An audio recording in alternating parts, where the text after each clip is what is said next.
Earlier, I spoke to Douglas Smith, a former member of the U.S. Department of Homeland Security. He is experienced in dealing with situations like the one in Sydney. We talked about the siege and how police handled the situation. First and foremost, I think as you watch in the press briefing, there's still a lot they need to determine, and there will be the urge to rush to a judgment on exactly what happened. Was it terrorism? Was it a disgruntled guy who knew he was going to jail? And so I think we'll need to let the dust settle.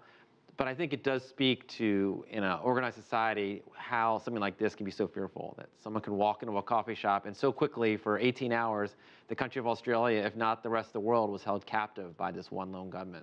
And not only that, it was very visual because people outside could see hostages inside. Again, you're talking about proximity to government offices. What does it say when you have something like this happen in a so-called safe country like Australia? We saw something happen with a couple of lone wolf terror attacks in Canada. Do you think we'll start seeing more and more in these sort of instances? I hope not. It is the risk you play in an open society, whether it's Canada, Australia, Great Britain, here. When you're in an open and free society, it is easier for someone like this to do something. What I can say is the Australians should get a lot of credit. I mean, they were on the scene, they contained it. We'll find out more in the days as they go along in the investigation. But from what I watched from here, it was very impressive how Australian law enforcement came together and reacted so quickly and contained the situation. What about the fact that this one person was able to command so much attention, and the use of social media in getting some of his thoughts and demands out? I think social media is definitely a game changer. Several years ago, we tracked when Al-Qaeda launched Inspire magazine, and it was sort of a 101 on how to be a terrorist. And a lot of what your lead piece talked about in terms of keeping it simple was in that. And that does raise a lot of alarm bells. It doesn't take much to be disruptive, and particularly in an open and free society, when things like this happen, people tend to quickly react and go the other direction.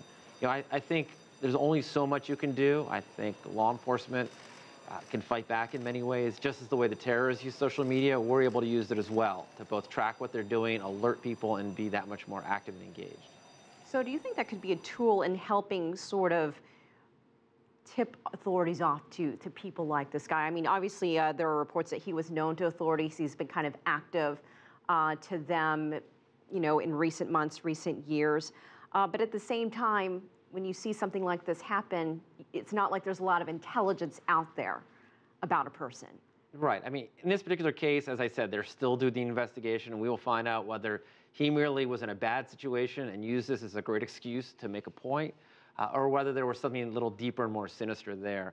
You know, I think the reality is social media goes both ways. It's much like when people are applying for jobs today, the first thing people do is look at someone's social media history. And I think they can use it in an offensive way, but we also have the ability to not only be on the defense, but the offense as well, as we track what they're talking about and help to try to stop these things before they happen. Douglas Smith, thank you as always. We appreciate your time and insight.